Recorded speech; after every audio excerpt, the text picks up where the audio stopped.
If you are feeling anxious, lost, आपको लग रहा है कि आप लाइफ में फेल हो रहे हो, आप पीछे रह गए, सब आगे निकल गए हैं, आप कुछ नहीं कर पा रहे हो, then trust me, God has sent this video to you.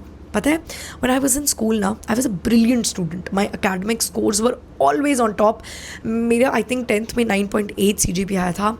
And सब ने मुझे कहा कि तू बहुत इंटेलिजेंट है, तू साइंस ले ली, तू डॉक्टर ही बनेगी. And trust me, I like science. तो मैंने बिना सोचे समझी साइंस ले ली. लेकिन 11th में आके पता लगा कि यार 11th और 12th की साइंस बहुत अलग है.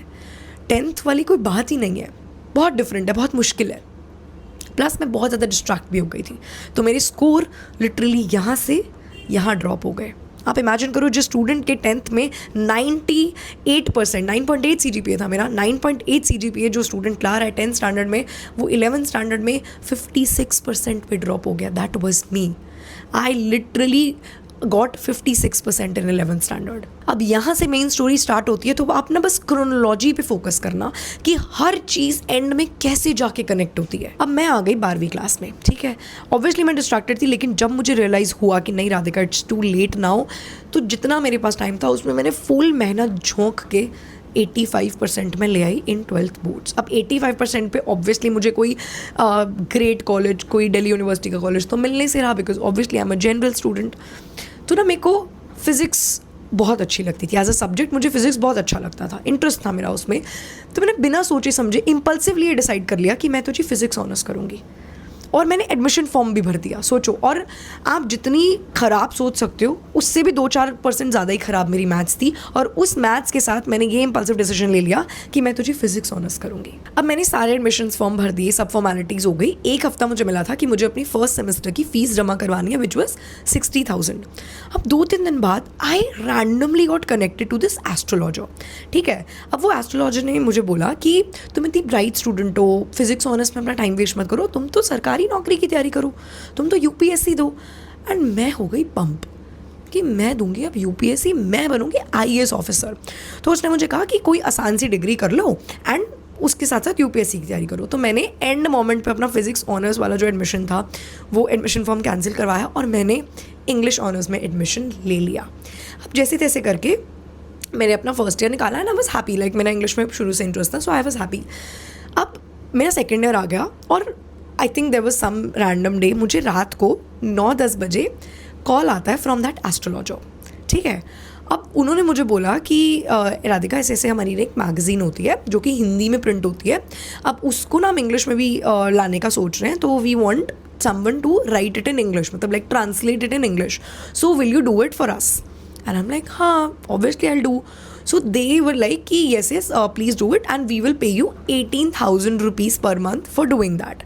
And I'm like हाँ ठीक है यार, 2-3 घंटे का काम है, पूरे महीने काम करूँगी और 18,000 रुपये मिल जाएंगे, बढ़िया चिल है. एंड मुझे भी लगा कि यार मैं UPSC की प्रिपरेशन करूँगी साथ साथ ये काम करके, at least I will be fetching some pocket money, मैं सेविंग स्टार्ट करूँगी अपनी साथ साथ. तो मैंने हाँ बोल दिया एंड मुझे 18,000 रुपीज़ सैलरी रिसीव होने लग गई. ठीक है. अब मेरे ग्रेजुएशन के 3 साल खत्म हुए, मुझे डिग्री मिल गई and I passed in first division, सब हो गया. Now I started preparing for UPSC. और माइंड यू, मेरा जो सोशल साइंसेज वाले सब्जेक्ट्स थे ना, they were excellent. Like I was excellent in history, excellent in geography. मेरे पेपर में एक गलती नहीं निकाल सकती थी मेरी टीचर्स, मेरे इतने अच्छे थे वो सब्जेक्ट्स. मैंने अपना UPSC पूरे साल पढ़ाई करके मैंने UPSC का पहला अटैम्प्ट दिया. I failed. I could not even clear prelims. मैंने दूसरे साल पूरे साल पढ़ाई करी, मैं दूसरे साल भी फेल हो गई. मेरी मोटिवेशन कहाँ आ गई? लेवल 0 पे. सारे फ्रेंड्स, कोई फॉरेन जा रहा है, कोई MBA कर रहा है, कोई बड़ी कंपनी में प्लेस हो रहा है, कोई अपना बिजनेस स्टार्ट कर रहा है, और मैं क्या कर रही हूँ? मैं कुछ नहीं कर रही. मैं बस पढ़ रही हूँ एक बंद कमरे में बैठ के और एक ऐसी नौकरी कर रही हूँ जो कि मैं ऐसे किसी को बता भी नहीं सकती कि I am working in this particular company, which I was not, because this is the part time work with some astrological firm. अब ना टाइम आया when I was at the verge of depression. मतलब अगर थोड़े time में और कुछ ना करती ना, मुझे क्लिनिकल डिप्रेशन डायग्नोज हो जाता. मैं इतनी ज़्यादा डिप्रेस हो गई थी.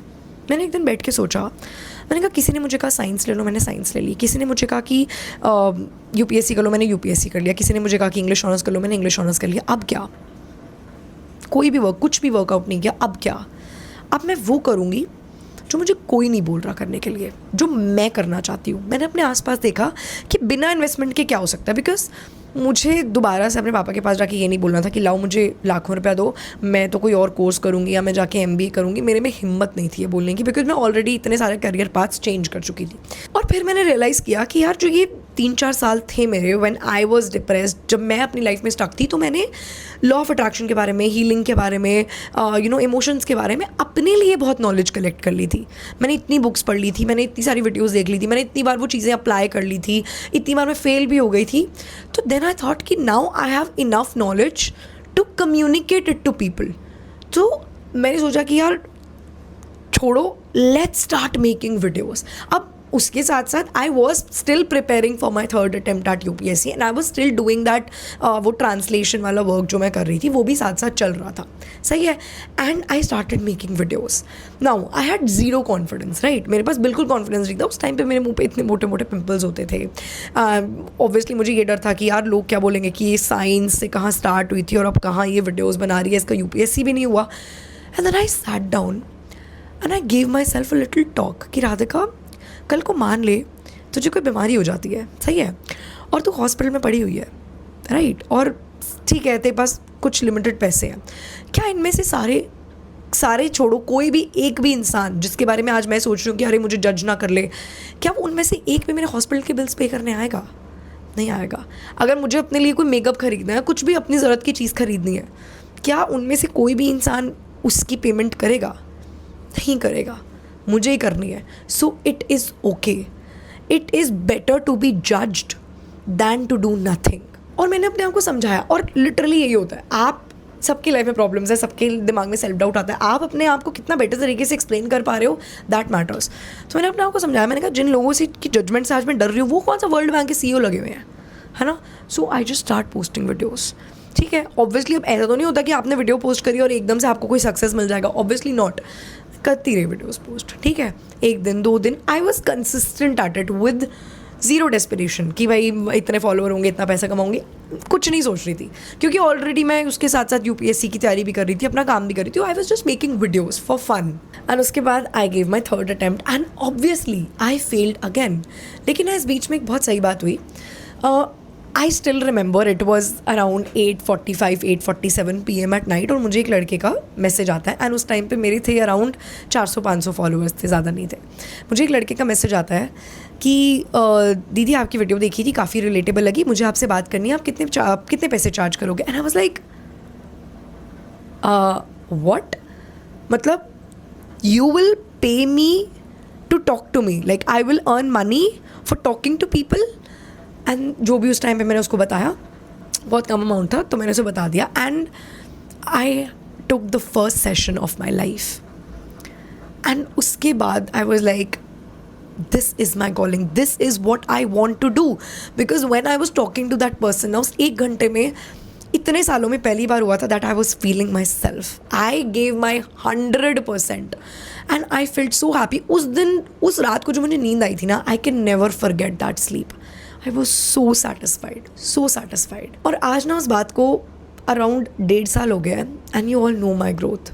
I have 2,000+ clients, and I have clients from every country, and a girl who used to cry herself to sleep every night is healing people. She is the highest earning member of her family, and no, I am not flexing it. Trust me, and trust me, this video is a proof कि life में ना कभी भी कोई चीज़ ख़राब नहीं जाती। Nothing is a failure जब तक आप एक्शंस ले रहे हो। Trust me, God has a plan for you. बस उस प्लान को आपको अनलॉक करते जाना है अपने एक्शन से। भगवान आपके लिए सारे डॉट्स को बैकग्राउंड में कनेक्ट कर रहा है। अब देखो, उन एस्ट्रोलॉजर ने मेरे लिए जो प्रेडिक्शन करी थी, उन्होंने लिटरली लिख के दिया था कि 100% UPSC आपका क्लियर होगा ही होगा। आपके स्टार्स यही कह रहे हैं। मेहनत करने की बात भी नहीं हुई, लेकिन अगर तब मुझे वो एस्ट्रोलॉजर नहीं मिलते तो मैं फ़िज़िक्स ऑनर्स कर चुकी होती, या फिर पैसा वेस्ट करके ड्रॉप ले लेती, है ना। और जो भी मेरी सेमेस्टर की फ़ीस गई होती है, मेरा टाइम भी वेस्ट होता, साल भी वेस्ट होता और पैसा भी वेस्ट होता। अगर वो एस्ट्रोलॉजर मुझे नहीं मिले होते तो शायद 3 साल मैं अनएम्प्लॉयड रहती, वो जो 3-3.5 साल मैंने उनके लिए काम किया है, उनसे जितनी भी मेरी सेविंग्स रही उन्हें मैंने इन्वेस्ट किया, और आज वो इतनी है दैट आई कैन आराम से buy a good car for myself. और अगर मेरी लाइफ में वो मुश्किल टाइम नहीं आता तो मैं कभी भी इन सब चीज़ों के बारे में पढ़ती नहीं, कभी इन सब चीज़ों के बारे में जानती नहीं, सीखती नहीं। और अगर मैं यूपीएससी में फ़ेल ना होती तो मैं थक हार के वीडियो बनाने का सोचती ही नहीं, और मैं आज यहाँ पे होती ही नहीं। तो अगर आप एक मुश्किल फेज़ में हो ना, आपको लग रहा है आप फेल हो रहे हो, nothing is working out for you, trust me, life is not a straight line and God has a plan for you. कभी कभी आपका जो फेलियर है ना, वो आपको सक्सेस की तरफ लेके जा रहा होता है। कभी कभी नहीं, हमेशा ऐसा ही होता है। फेलियर तभी होता है जब आप स्टॉप हो गए हो, आपने एक्शन ड्रॉप कर दिया, आप बैठ गए हो बस अब हाथ पे हाथ धर के। That is the only failure. जब तक आप एक्शन लिए चले जा रहे हो ना, and you have immense faith in God, nothing is a failure. बस आप धीरे धीरे करके एक एक नॉट खोल रहे हो and you are unlocking your bright future. Failures use to hurt me a lot. मुझे ऐसा लगता था कॉन्स्टेंटली, मेरे दिमाग में एक चीज़ रहती थी कि राधिका, यू लिटरली अब तुम क्या करोगी, कौन तुम्हें देगा नौकरी, तुम्हारे इतने बड़े बड़े सपने हैं, कैसे पूरे होंगे? Because you need money for every thing, every god damn thing requires money. How am I gonna earn a lot of money? Who is gonna give me a great job? मैं कहाँ से कोई बिजनेस स्टार्ट कर दूँगी? I had zero knowledge. But मुझे लगता था कि मेरा टाइम वेस्ट हो गया। बट आज जब आई लुक बैक तो मुझे लगता है कि नहीं यार, कोई चीज़ नहीं हुई बिकॉज कोई और होनी थी। एवरी डॉट वॉज कनेक्टेड, है ना। उस टाइम पे मैंने वीडियो बनाना इसलिए नहीं स्टार्ट किया बिकॉज उस टाइम पे I was in the learning phase. जो आज जिन चीज़ों के बारे में वीडियो बना रही हूँ, उस टाइम पे मैं वो कंटेंट कलेक्ट कर रही थी। My mind was being prepared for it, right. तो जस्ट ट्रस्ट मी, सिर्फ एक चीज़ पे आपको फोकस करना है, एक्शंस लेने पे। मोटिवेशन का, सही टाइम का, मेरे पास ये होगा तो मैं ये करूँगा, मत करो। Wait, when I started things वो messy for me, like my life was a complete mess. मेरे पास कोई इक्विपमेंट नहीं था, मेरे पास एक पुराना फ़ोन था, एक 600 रुपये का मैंने सिंपल सा माइक ख़रीदा था, and I just started. So please इस बात को अपने दिमाग में डाल लो that make something, then make it beautiful. Do not wait for the perfect timing. Do not wait for that perfect moment. Do not wait for the right time. मुश्किल time में काम करना पड़ेगा, तभी सही टाइम आएगा, ठीक है ना। और यार कंपैरिजन और ओवर थिंकिंग ना सिर्फ और सिर्फ आपका टाइम वेस्ट करते हैं और कुछ भी नहीं। छोटे छोटे स्टेप्स लेते जाओ बिना स्ट्रेस के, बिना एंड रिजल्ट के बारे में डेस्परेट हुए, क्योंकि रिजल्ट आपके हाथ में है नहीं। आपको पेपर दे रहे हो, ठीक है, आप वीडियो बना रहे हो, आप क्या जज कर सकते हो? या क्या आप ये चीज़ कंट्रोल कर सकते हो कि मेरे पेपर में कितने मार्क्स आएंगे? नहीं ना। आपने तो नहीं पेपर चेक करना, या आपने तो नहीं एल्गोरिथम वहाँ पे संभाल के रखना ना कि वो मेरी वीडियो वायरल होगी नहीं होगी। आपका काम है जॉब इंटरव्यू देना। सिलेक्शन प्रोसेस क्या आपका काम है? नहीं है। So why are you thinking about something that you can not control? Just think about something that you can control and actions, and 100% this is my guarantee. अगर आप अपने एक्शंस पे फोकस करोगे, करते जाओगे, एक चीज़ में फेल हुआ कोई बात नहीं, दोबारा कर लो, दूसरी पकड़ लो, क्या हो गया? कोई रेस नहीं है जिसमें आपको जीतना है। It's not a race, there is no race at all.